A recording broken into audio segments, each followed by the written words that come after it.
두 주를 제가 비웠기 때문에 3주 만에 여러분들을 반갑게 만나게 되었습니다. 여러분들 기도해 주신 덕분에 또 건강한 모습으로 다시 돌아올 수 있어서 참 감사합니다.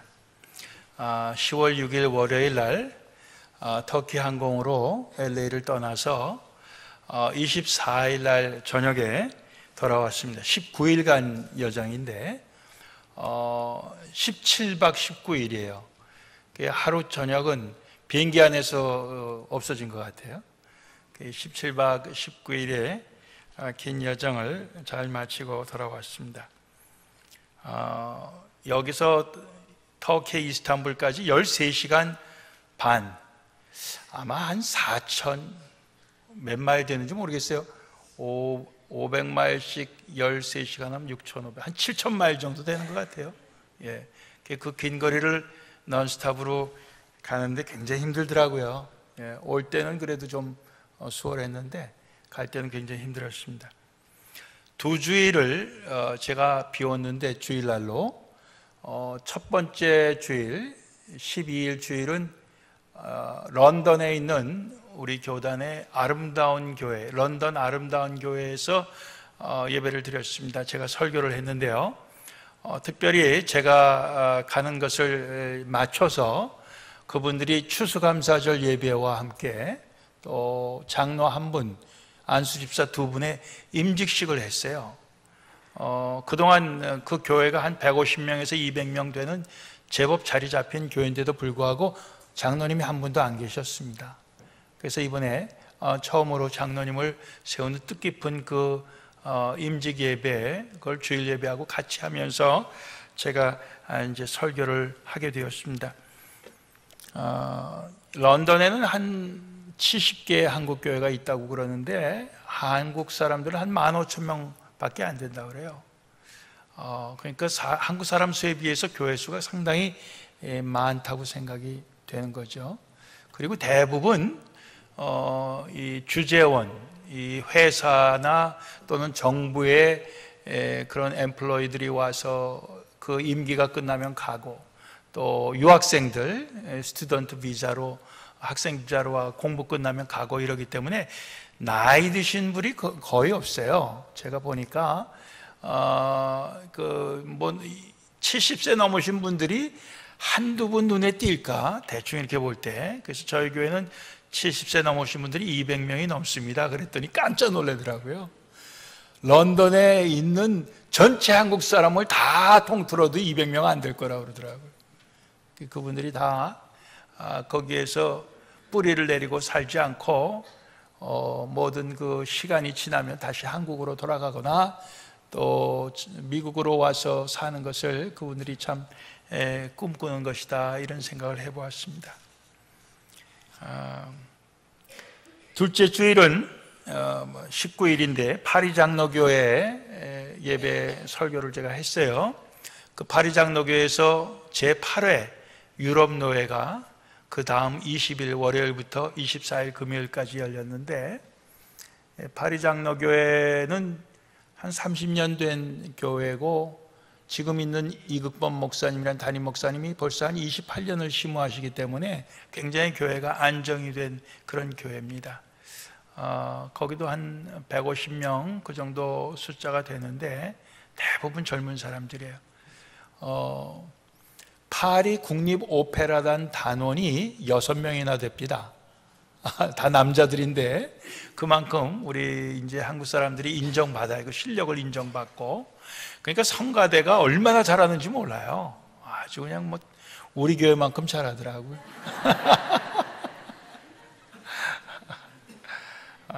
그 성가를 통해서 참 그 예배를 아주 그냥 아름답게 그렇게 참 드리는 것을 보았습니다. 그 파리 장로교에서 열린 유럽 노회에 제가 이제 월요일하고 화요일 날 두 번 설교를 했습니다. 본래는 제가 하루만 월요일 개회 예배만 하기로 돼 있었는데 너무 설교가 감동적이라고 하루 더 해달라고 그러더라고요. 또 저희 교회 분들은 별로 표현을 많이 안 하기 때문에 제가 설교를 잘하는지 잘못하는지 제가 별로 이게 안 되는데 밖에 나가니까 그분들은 솔직하게 얘기를 하시는 것 같아요. 그래서 나도 감동을 주는 설교를 할 때가 있구나 이런 생각을 해보았습니다.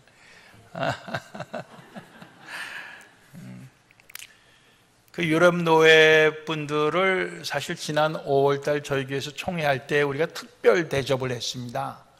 11분의 목사님과 또 사모님 22분을 우리가 모시고 사모님들 1200불씩 비행기표 값을 총회에서 다 대드리고, 그리고 우리 이쪽 지역의 4개 노예에서 경비를 대서 그분들을 요세미티 관광시켜드리고, 또 끝나고 주일날은 여러 교회에서 흩어져서 설교를 하고, 이렇게 아주 우리가 특별 대우를 했어요. 그분들이 그것을 두고두고 고마워하더라고요.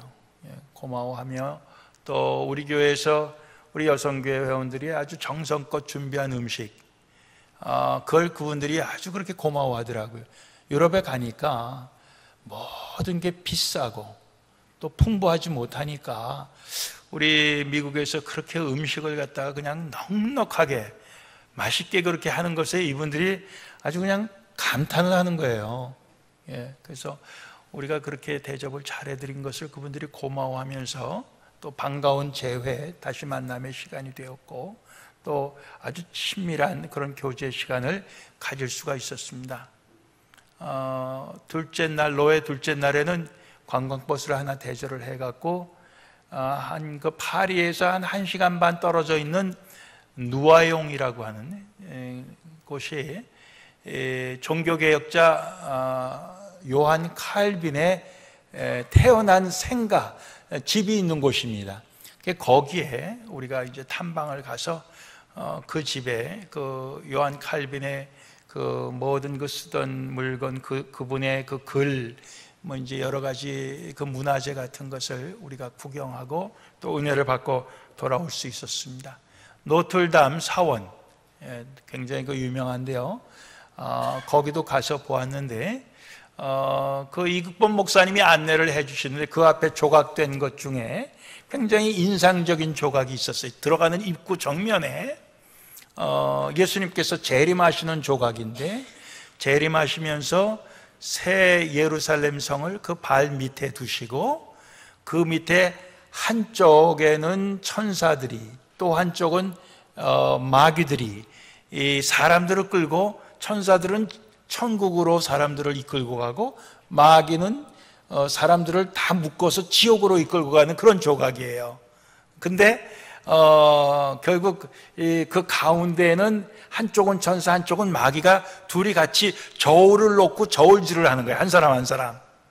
그렇게 해서 천국으로 갈 사람과 지옥으로 갈 사람들을 저울질하는데, 그 지옥으로 끌려가는 사람들의 그 조각 중에 자세히 보라는 거예요.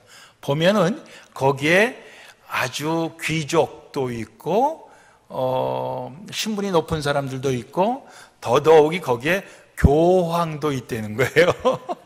그러니까 그 조각하는 사람들이 그 교황의 그 권위를 무서워하지 아니하고 목숨 걸고 그렇게 조각을 했다 하는 그런 이야기를 해주시더라고요.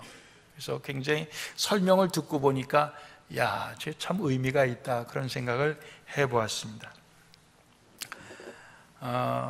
두 주일의 그런 그 런던과 파리의 공적인 일정 그 스케줄 외에 중간에 비는 날들을 갖다가 우리가 좀 효과적으로 사용하기 위해서 저와 저희 아내가 선택한 곳이 체코와 이스탄불이었습니다. 어차피 이스탄불은 터키 항공을 타고 가기 때문에 갈 때도 하룻밤 자야 되고 올 때도 하룻밤 자야 돼요. 근데 갈 때 하룻밤 자는 거를 더 익스텐드 해갖고 3밤을 잤습니다. 그래서 갈 때 3밤 자고 올 때 하룻밤 잤는데요. 그 다음에 이제 체코에서는 프라하에서 2밤을 자고, 그 다음에 거기에서 한 2시간 반 남쪽에 체스키 크롬로프라고 굉장히 아름다운 곳이 있는데 거기에서 하룻밤을 잤어요. 근데 그 체코가 참 얼마나 아름다운지 몰라요. 그리고 한국 드라마에서 떴대요, 거기가. 그래갖고 한국 사람들이 얼마나 많이 찾아오면은 공항에 우리 한국말로 어서 오세요 써 있어요. 그렇게 써 있는데 그 프라하에서는 우리 조은호 집사님, 조선영 집사님의 큰딸 와빈이 3개월 예정으로 지금 공부하고 있더라고요. 그래서 그걸 알고 가서 만났어요. 그래서 같이 저녁 식사도 하고 또 우리를 안내해줘서 좋은 곳도 구경하고 그런 시간을 가졌습니다. 저희 아내는 참 이번에 4나라를 돌아다녔는데 그 중에 체코가 제일 아름답다, 또 음식도 제일 맛있다 이러면서 체코를 제일 좋아했는데 저는 사실은 그 받은 인상이 이스탄불에서 더 강하게 받았어요. 그 이스탄불 가보니까 거기가 이제 한때는 이 기독교가 왕성했다가 그 다음에 지금은 이슬람교가 그 이제 지금 거기에 자리 잡고 있는 거죠. 그래서 그 소피아 성당이라는 데 가보니까 그걸 이슬람교 사람들이 그 본래 캐톨릭 성당이었는데 거기에 있는 모든 성화를 그들이 그 다 지우느라고 그 위에다 칠을 했어요. 우리 이런 허연 그냥 칠을 갖다가 다 해버렸는데 그게 오래되다 보니까 그 칠이 벗겨지면서 그 안에서 그 성화가 나오는 거예요. 예수님의 모습도 나오고 세례 요한의 모습도 나오고 뭐 이런 모습들이 나오는데 이 사람들이 그거를 갖다가 다시 칠해서 그걸 가리지 않고 그냥 놔두면서 관광 자원으로 쓰더라고요. 그래서 이제 관광객들이 많이 이제 그것을 보게 그렇게 하고 있습니다. 그런데 그 이스탄불이 있는 그곳이 사실은 그 남쪽으로는 마르마라라고 하는 바다가 있고 그 다음에 북쪽으로는 흑해가 있습니다. 근데 그 흑해하고 그 마르마라라고 하는 그 바다 사이에 좁은 그 해협이 있는데 안전도사님 한번 그 지도 좀 한번 띄워줘 보세요. 좀 확대가 됩니까? 예. 근데 지금 지도에서 저 위쪽에 제일 위쪽에 본도라고 쓴데 파란 바다 거기가 사실은 흑해고요. 그 다음에 그 본도 바로 밑에 퍼런 바다 거기가 이 마르마라라고 하는 바다인데 그 사이에 비잔티움이라고 있어요. 그 비잔티움이 사실은 이스탄불입니다. 그게 콘스탄티노플로 됐다가 지금은 이스탄불이 비잔티움인데 거기 저희가 간 데가 거기예요. 거기서 4밤을 잔 거예요. 근데 그 비잔티움 보면은 그 좁은 그 파란 그 바다가 있는데 그게 위에는 흑해, 밑에는 마르마라 바다에를 잇는 보스포러스 해협이라고 하는 데입니다. 폭이 2마일 정도밖에 안 돼요. 아마 한강보다도 폭이 좁을 거예요. 그런데 그 비잔티움, 이스탄불은 유럽이고요. 그 다음에 그 보스포러스 해협을 지나가고 동쪽, 지금 보라색으로 칠해 있는 데는 거기는 아시아입니다. 근데 다 같이 지금은 터키 나라인데 그 참 너무 신기하더라고요. 예? 그 좁은 2마일 바닷길을 놓고 서쪽은 유럽이고 동쪽은 아시아예요. 너무 그게 참 감동이 되는 거예요. 이야, 이건 내가 그래서 보니까 지도를 보니까 그 이스탄불 바로 건너편에 우스쿠다라라고 하는 마을이 있어요. 여러분들 어릴 때 뭐 우스쿠다라 뭐나 먼 길 찾아왔더니 그 여러분들 기억하십니까? 그게 한국 노래가 아니에요. 본래 그게 누가 부른 거 팝송이에요. 예. 근데 바로 그 우스쿠다라가 그 앞에 있더라고요. 그래서 제가 저희 아내 쉬는 시간에 혼자서 배를 타고, 배 타봐야 15분밖에 안 걸려요. 배 타고 한번 건너갔다 오고 또 한 번은 이 깊이 지하철, 이 바닷속으로 지하철을 봤어요. 지하철 타고 한번 건너갔다 왔어요. 건너갔다 왔는데 그러니까 유럽에서 아시아로, 아시아에서 유럽으로 15분 만에 왔다 갔다 하는 거예요. 왕복 한 30분에.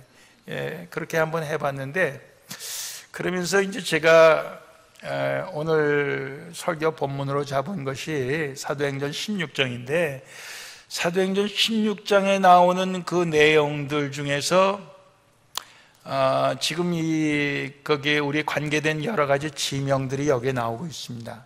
그래서 오늘 사도행전 16장에서 사도 바울이 우리에게 선교 여행을 하면서 그가 보여주는 것이 한 세 가지가 있어요.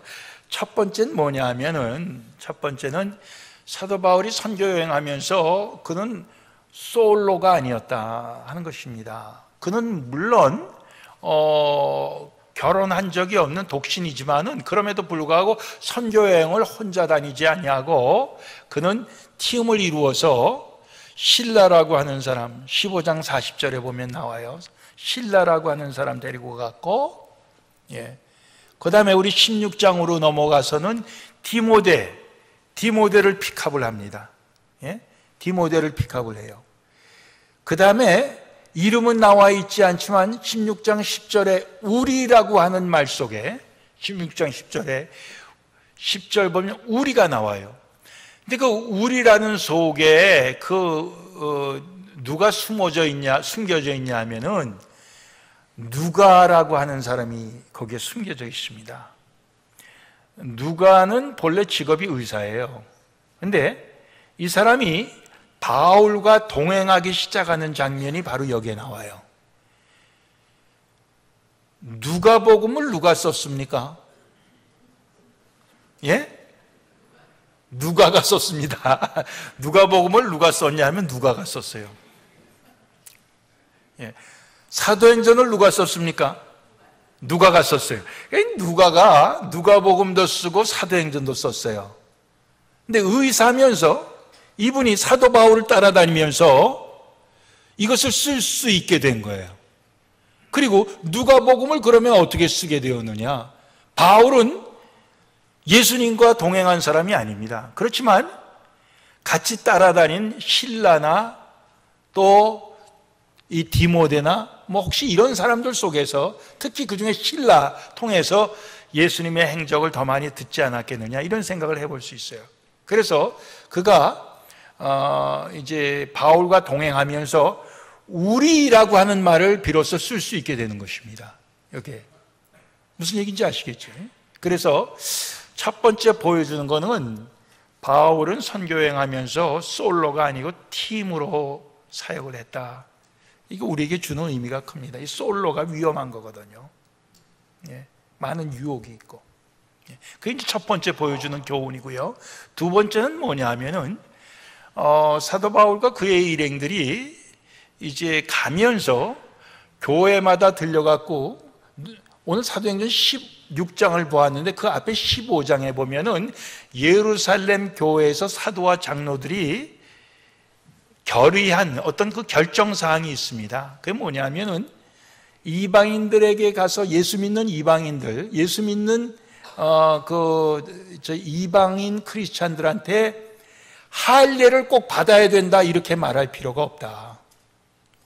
다만 오래전부터 우리 지켜오던 음행, 그리고 이 목매달아 죽인 것을 먹는 거, 우상의 제물을 먹는 거, 이런 것만 금지하도록 하자, 이렇게 결정을 했어요.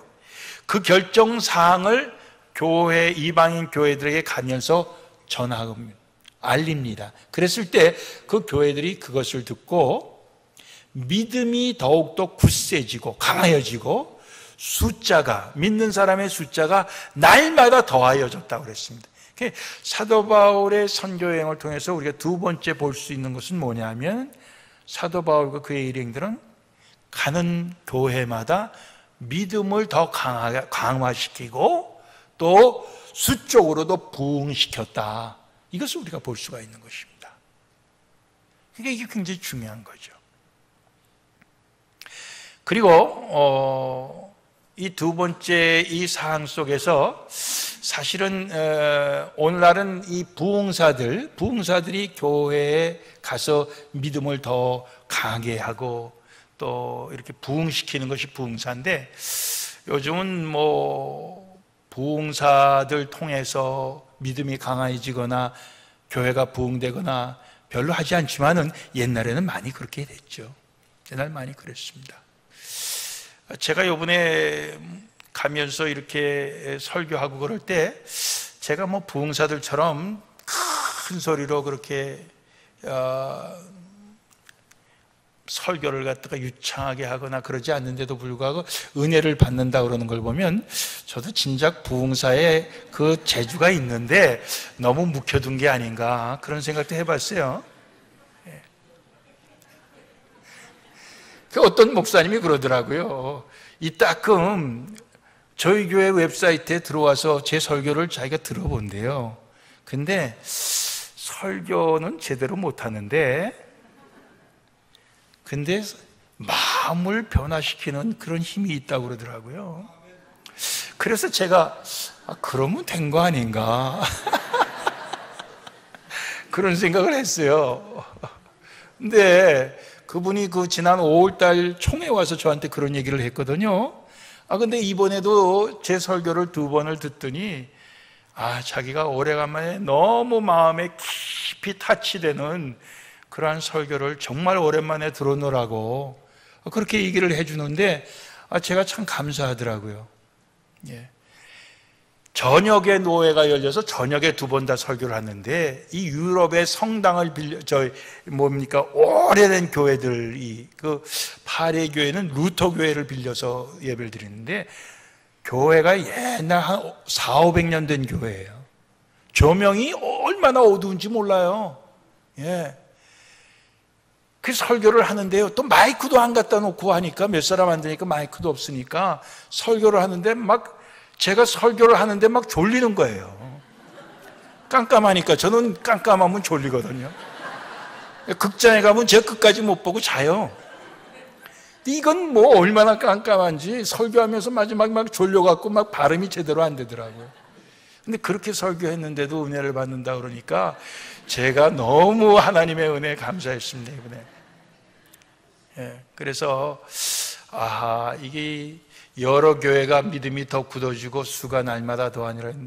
목사님들이 참석한 목사님들이 믿음이 강화되고 또 이제 교회마다 부흥되면 좋겠다 그런 마음이 생기더라고요. 마지막으로 오늘 말씀 속에서 제일 우리가 도전받아야 되는 내용인데 그건 뭐냐 하면은 참 이 바울과 그의 일행이 참 하나님의 그 뜻에 복종한 것입니다. 그 복종해서 유럽 선교가 이루어지는 것입니다. 이 자세히 보면은 바울이 지금 2차 선교 여행인데 1차 선교 여행 때 그는 이 아시아 지역만 선교를 했습니다. 아시아 지역이라고 하는 게 그 예루살렘을 중심으로 서쪽을 얘기하는데 지도 한번 다시 보여주세요. 지도 보이시면은 지금 그 빨간색으로 표시된 데가 1차 선교여행 때 한 거예요.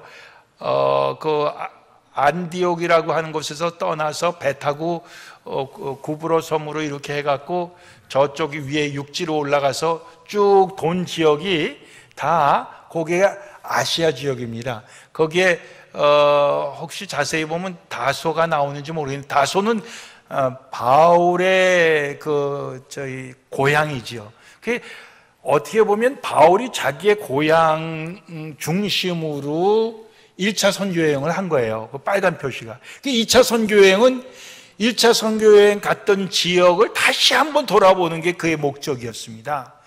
그래서 이제 초록색으로 표시되는데 그 초록색으로 표시되는 대로 해갖고 이렇게 가다 보면 빨간색 따라서 밑으로 내려가야 된다고요.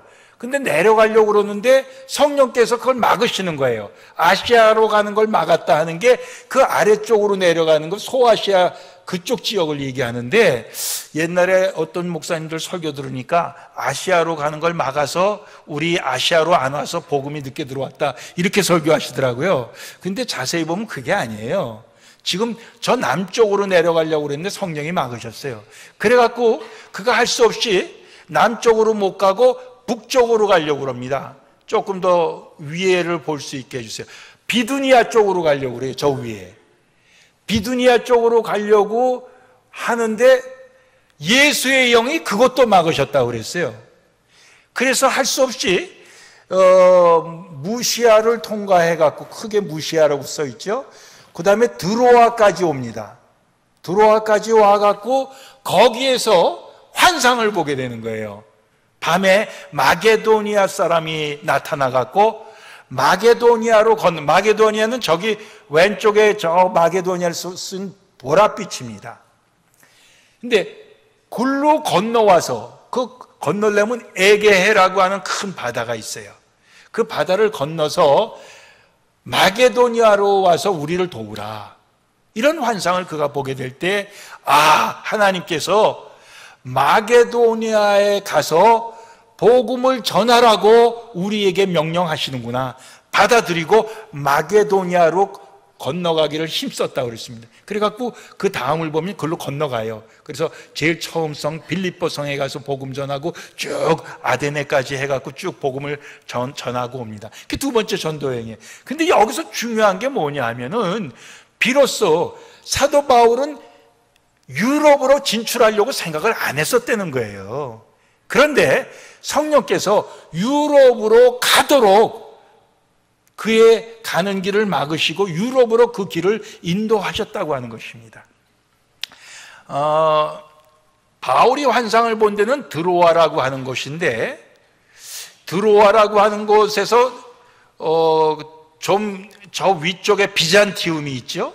거기가 이스탄불입니다. 지금의 그 비잔티움하고 그 오른쪽에 우스쿠다라, 거기를 제가 2번 왔다 갔다 하면서 이 유럽과 아시아를 왔다 갔다 2번 해보면서 제가 그 감격스러운 그 장면을 떠올리면서 오늘 이 16장 말씀을 볼 때, 하나님께서 바울에게 주신 그 환상이, 내 고장 소아시아만, 아시아 마이너라고 그러는데, 소아시아만 생각하지 말고 유럽으로 복음 갖고 가라, 이렇게 그를 인도하신 그 하나님을 생각하는 거예요.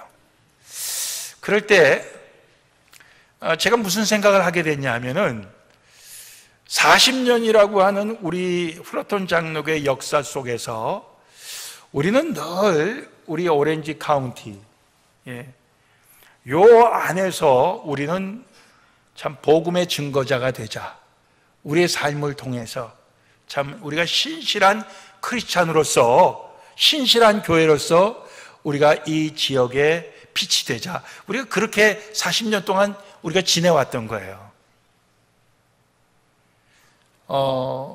그래서 사실 하나님께서 우리에게 복을 주셔서 우리가 수도 늘어나고 또 우리의 믿음도 강건해진 것 사실입니다. 그런데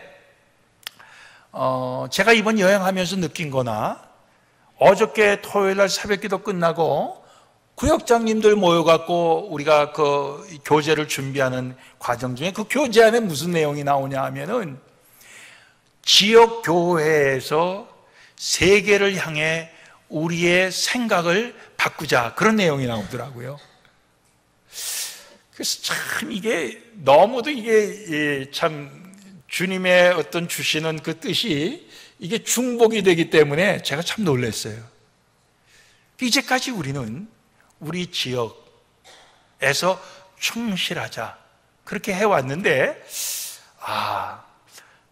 제가 사실 이 총회장 안 되려고 한 것도, 뭐 여기저기 돌아다니다 보면은 우리 교회에 소홀하고 우리 교회가 어려워질까봐 사실은 안 하려고 그동안 계속해서 사양하고 거절했는데, 뭐 할 수 없이 제가 이제 하게 되지 않았습니까?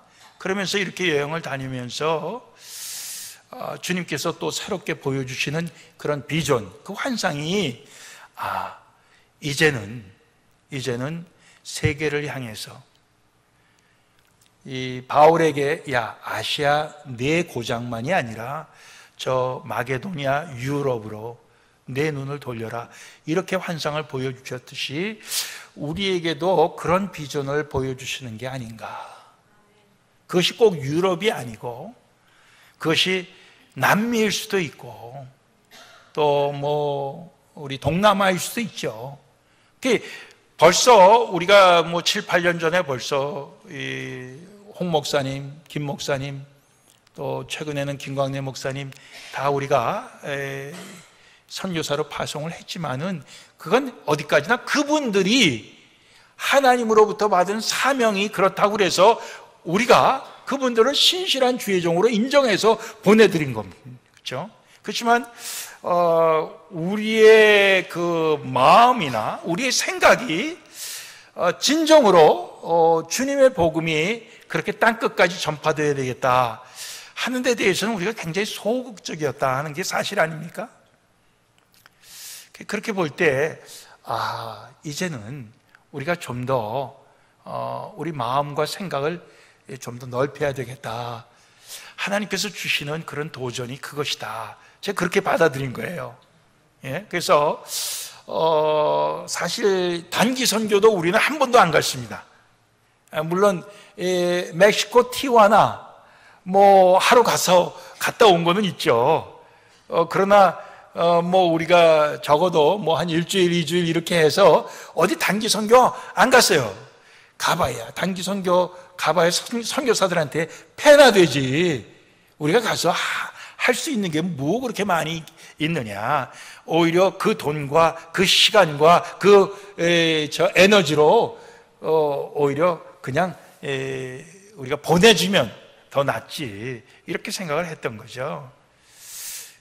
그런데 단기 선교도 가야 되겠다. 왜냐? 우리가 그런 그 생각을 넓히기 위해서, 마음을 넓히기 위해서, 예? 주님께서 주시는 그 비전을 보기 위해서는 우리가 단기 선교도 가야 되겠다. 그런 생각이에요.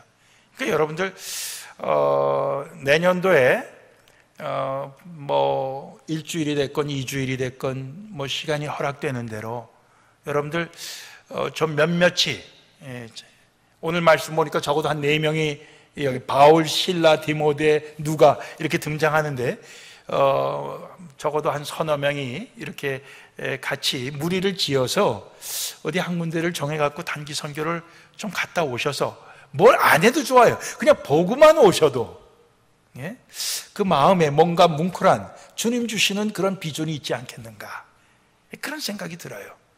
그렇게 해서 좀 우리가 주님께 받은 은혜가 너무도 큰데 사실 우리 교회의 우리 성도들의 그 어떤 하나님 주신 그 은혜와 하나님 주신 어떤 그 잠재력, 이것이 얼마나 무궁무진한지 우리도 잘 모르잖아요.